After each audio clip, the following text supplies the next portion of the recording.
Welcome to the deep dive. You've given us your sources, and, well, our job is to pull out the key insights, giving you that shortcut to understanding complex stuff. Exactly.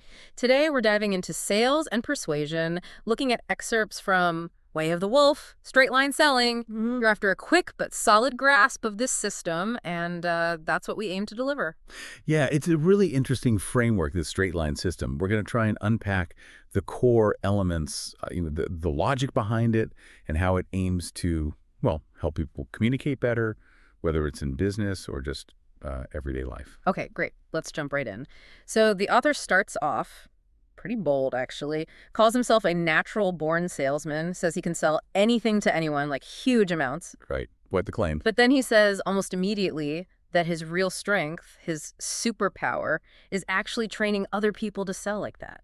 That's an interesting twist. And the backstory he gives, well, it adds another layer, doesn't it? It really does. Talks about huge success, then a pretty major crash involving dangerous recreational drugs and living out adolescent fantasies, as he puts it. It's quite the setup. It definitely grabs your attention. But what's significant is that even after his first company ran into trouble, the actual sales system, the core ideas, they survived. Right. He mentions former employees spreading this watered-down version around different industries. So the basics must have had some real value, huh? Seems like it. People saw it worked, even in a diluted form. Then he comes back into the picture. And this time he brings in help, experts, occupational psychologists, people who understand adult learning, even NLP guys, to really polish the original system. Exactly. And that's where the evolved straight line system comes from. And the focus shifts, or at least it's emphasized. It's about ethical persuasion, helping people master communication generally. That evolution seems key, moving towards something more grounded, maybe more ethical too. Yeah, suggests a real effort to build something robust based on how people actually think and learn, not just gut feeling. Okay, so here's a phrase that apparently really confused salespeople back in '88. Every sale is the same.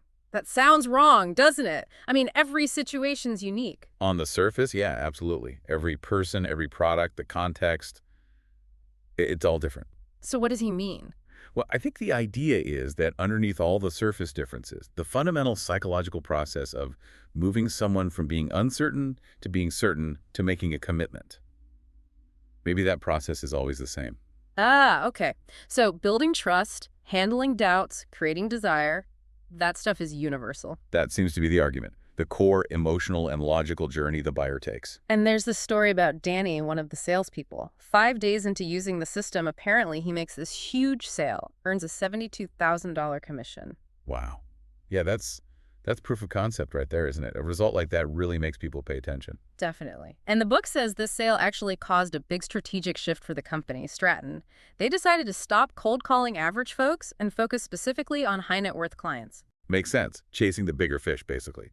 But then they hit a snag. Right. The training that worked okay before, it didn't quite cut it with these wealthier, maybe more skeptical investors. Something was missing. And that's a really important learning moment, isn't it? It shows that even if you have core principles, you often need to tweak the application for different audiences. So you can't just use the exact same approach on everyone. Probably not. Selling to high net worth individuals likely involve different objections, maybe different motivations, definitely more scrutiny. The system needed an upgrade. Which brings us to cracking the code and the 3 10s. This seems central. It really does. Uh-huh. The idea is you need to get the prospect to attend maximum certainty in 3 specific areas. Okay, what's the first one? The product or the idea itself. They have to absolutely love it, be totally certain it's valuable and it'll work for them. A 1 means they hate it. That makes sense. If they don't believe in what you're selling. You're dead in the water, pretty much. Yeah, that's the first 10. Okay, second 10. You, the salesperson. They have to trust you completely, have total confidence in you. Ah, the trust factor. The book gives that example. Someone might love the product a 10 there, but if they don't trust the salesperson, maybe they think you're dodgy. Then it's a maybe or a no. Exactly. Yeah. Trust is fundamental. You could have the best thing since sliced bread, but if the messenger isn't trusted. Yeah, I can see that. We've all felt that skepticism about a salesperson, right? Absolutely. It's about rapport, integrity, that connection. And the third 10. the company, Hmm. or vehicle, as he sometimes calls it. The prospect needs to trust the organization behind the product and the deal itself. So even if they like the product and trust you, they might back out if they think the company is shaky or the terms are bad. Precisely.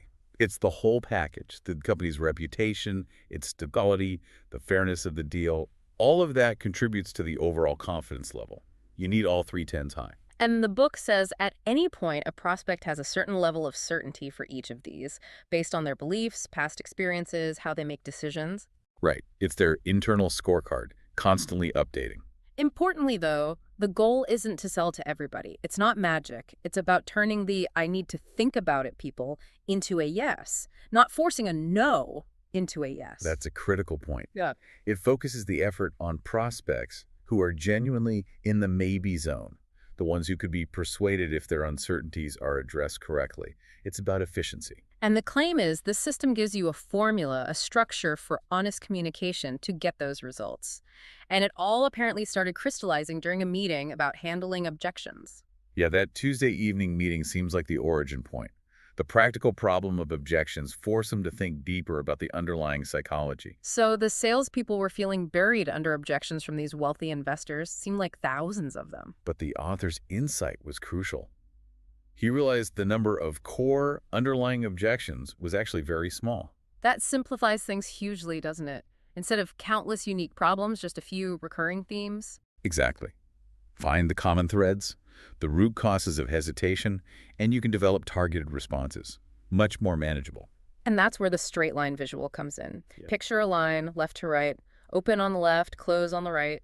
The whole point of the conversation is to keep the prospect on that line, moving steadily from open to close. It's a great mental model. Keep the interaction focused and moving forward. Yeah. Of course, real conversations rarely stay perfectly on the line. Right. The book mentions the perfect straight line sale where the prospect just says yes, yes, yes, no objections, all the way to the close.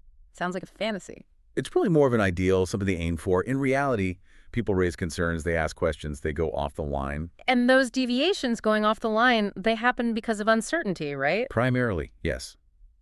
The book identifies two main areas: uncertainty about the product, does it really work, is it right for me? And uncertainty about you or the company, can I trust these guys? Those again, the second and third tens, Mhm. essentially. Pretty much. Those are the main reasons people hesitate or veer off track. So the salesperson's job is to be like a guide, a wealth advisor in that context, keeping them on the line, addressing those uncertainties confidently. Exactly. You're anticipating and smoothing out the bumps, building that certainty step by step, guiding them towards the close. Okay, let's talk about the salesperson's own state of mind. The system really hammers home the importance of believing in the product yourself and believing you can sell it. Oh, absolutely. Your own conviction, or lack thereof, is incredibly transparent, even if you don't realize it. If you don't believe it, why should they? Yeah, makes sense. And they used motivational techniques, telling the Stratton guys to forget past failures, act as if they were already stars, project confidence, basically. That act as if principle is powerful. It's about embodying the success you want to achieve. Sometimes the outward behavior starts to shape the internal belief. You can create a positive feedback loop. Then there's this idea of the action threshold. Some people just need a little nudge to buy low threshold. Others need a mountain of proof high threshold. Understanding the variation is key. You can't use the exact same closing technique on someone who's naturally cautious versus someone who's impulsive. You tailor your approach. I can definitely picture people like that.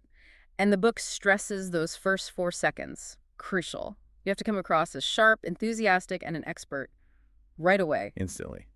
Fail there, and it's an uphill battle is how it's put. You're fighting against a negative first impression. It's like their unconscious mind has already put you in the time waster or pushy salesperson box. Exactly. And speaking of the unconscious mind, the book claims it's vastly more powerful than the conscious mind, like 200 million times more. Its main job is keeping things stable, resisting change, While our conscious mind is just trying to keep up, limited processing power. which is why appealing to the unconscious, to those gut feelings and ingrained patterns, is so important in persuasion. Logic alone often isn't enough. Because the unconscious stores everything, creates our map of the world, influences those snap judgments. Right. It develops these behavioral patterns based on past experiences. So that first impression, even if illogical, gets lodged deep down, and becomes hard to shift with just facts. And there were those stories about the Stratton trainees changing dramatically, gaining confidence before the big money started rolling in. The belief came first. Yeah, it suggests that internal shift in mindset was the catalyst. They started believing in themselves and the system, carried themselves differently, and then the results followed. Confidence breeds success. Which leads to skate management, controlling your own emotions and thoughts to stay positive and resourceful. Absolutely critical. You can't access your best skills if you're feeling negative or anxious. And the weirdest part, olfactory anchoring. Using a specific smell, boom, boom, to instantly trigger an empowered state. That sounds out there. It does sound a bit unconventional, but the principle behind it is sound. Smell is powerfully linked to memory and emotion. Like Proust and his Madeline. Kind of. The idea is to create a strong anchor. Link a peak emotional state feeling totally confident, unstoppable to a unique scent. Then, smelling the scent later instantly brings back that state. Useful for high-pressure moments, apparently. And it ties into NLP, neuro-linguistic programming, anchoring a state to a trigger. Right. NLP has a more involved process for anchoring. This olfactory method seems like a shortcut, using the power of smell of the trigger. The two keys are your internal state, thoughts, feelings, and your physiology, posture, breathing, expression. Things like stand up straight actually work. They do. Mind and body are connected. Changing your physiology can change your state. The author felt he was naturally good at state management, but wanted a more reliable tool for others, hence the scent anchor. Okay, moving on to tonality. The 10 core influencing tonalities. This is huge, right? It's not just what you say. Oh, it's massively important. How you say it carries so much meaning. The classic example, a mother yelling Jordan, can mean a dozen different things depending on the tone. Totally. And in sales, especially a cold call, the prospect's brain instantly flags you as salesperson, triggering resistance. That subconscious alarm bell goes off. Mm. So good salespeople learn to use their tone consciously to manage that resistance, build rapport, guide the prospect's internal feelings. Born salespeople do it naturally, apparently. The rest of us, maybe not so much. There's a disconnect between what we intend and how we actually sound, leading to watered-down communication. That's a great way to put it. You might feel certain, but if your voice doesn't convey certainty, the message gets diluted. Conscious control over tonality is a skill you can develop. So the first core tonality is certainty. You just have to sound certain. Absolutely. Infuse it into your voice. Second is scarcity, making it seem like the opportunity is limited or in high demand. Taps into that basic human desire for things that might not be available later. Creates urgency. And you can create tonal scarcity with a power whisper, like you're sharing a secret. And informational scarcity, implying the info itself is rare. Yeah, the whisper draws people in, creates intrigue. Implying the information is exclusive makes it seem more valuable. Subtle stuff. Then, when asking for the order the first time, there are 3 specific tones needed. Absolute certainty about the product's value.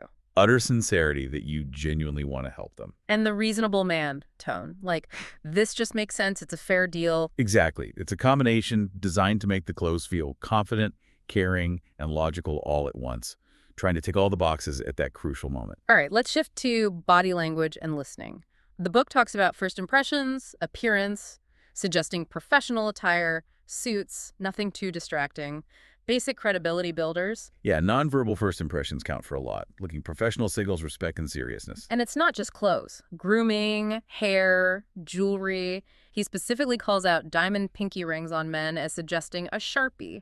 Correct. Very specific. Yeah, some visual cues carry strong, sometimes negative connotations. Being mindful of how you present yourself overall is key to building initial trust. Then active listening. It's not passive. It involves body language, nodding, eye contact, leaning in, showing you're engaged. And mirroring posture subtly. Facial expressions, too, showing empathy, like compressing your lips slightly when they share a concern, making the other person feel truly heard. Bill Clinton gets a mention as a master of this. He was renowned for making people feel like they were the only person in the room. A lot of that was skilled nonverbal communication. Even little sounds like, aha, yep, I see, help maintain rapport, especially on the phone. And matching, subtly adopting their posture, breathing, speech rate, even word choice. Right. Matching builds subconscious connection. It's different from mirroring, which is direct imitation and can feel creepy if noticed. Matching is more about syncing up rhythm and energy. There's that story about matching an angry parent's intensity before calming down to de-escalate things. Shows how powerful it can be. Yeah, meet them where they are first, establish connection, then guide them to a different state. Very strategic. Okay, prospecting, gathering intelligence. This is all about qualifying, right? Sorting the real buyers from the time wasters. Exactly. Identifying the buyers in heat right now, buyers in power, interested but need more info, and the looky-loos, just browsing, unlikely to buy. Focus your energy effectively. And you need to control this conversation, stay on the straight line, ask the right questions. Don't get dragged off into the weeds. Control allows you to gather the needed info efficiently. If you're in control, they tend to defer to you. And you need to spot those looky-loos, early vague answers, endless questions, unrealistic financial talk. So the goals are: weed out looky-loos, get intel from potential buyers, and start amplifying the pain for the buyers in power. Turn them into buyers in heat. That amplifying pain phrase again. Yeah, it sounds harsh, but it's about making them more aware of the problem your product solves. Yeah. Reminding them why they need a solution, tapping into the existing frustration or need. Not creating pain, but highlighting it. Got it. And there are 10 rules or distinctions for prospecting. Rule #3. Always use a script. Crucial for consistency, ensures you hit all the key qualifying points in the right order. Rule #4. Use a tonality of absolute certainty while gathering info. Helps build rapport. Rule #7. Follow a logical path with questions. Jumping around makes you look unprepared. Right. A logical flow signals competence. You need to plan the sequence of questions. Rule #9. Don't solve their pain during prospecting. Just understand and amplify it. Rule #10. Stay on the line. Don't get sidetracked talking about duck hunting for 20 minutes like that one salesperson did. Yeah, stay focused. Politely steer it back. Rapport is built through the process of understanding their needs, not random chit-chat. Which leads us perfectly into the importance of scripts for the whole presentation, not just prospecting. Right. Straight-line selling relies heavily on scripts. Not just one script, but a series covering the whole interaction. And a script isn't just words on a page. It's the essence of the perfect sale, built from the best parts of past successes, like Mel Gibson planning the Braveheart battles. Preparation beats winging it. Exactly. Strategic preparation. Anticipate what might come up. Have your best response ready. Don't leave it to chance. But the key is sounding natural, right? Not like a robot reading lines. That's the art. You need proficiency in delivering the script naturally, and the script itself needs to be written to be spoken naturally. Use frame, don't front load. Introduce benefits gradually, don't dump everything at once. Build certainty step by step. Focus on benefits, not just features. And use clear, simple language. Sound like an expert, but avoid jargon. Connect with them. Then there's energy in, benefits out. When you ask for the order, the benefits have to feel way bigger than the effort involved for the prospect. Absolutely. Minimize the perceived hassle, maximize the perceived gain.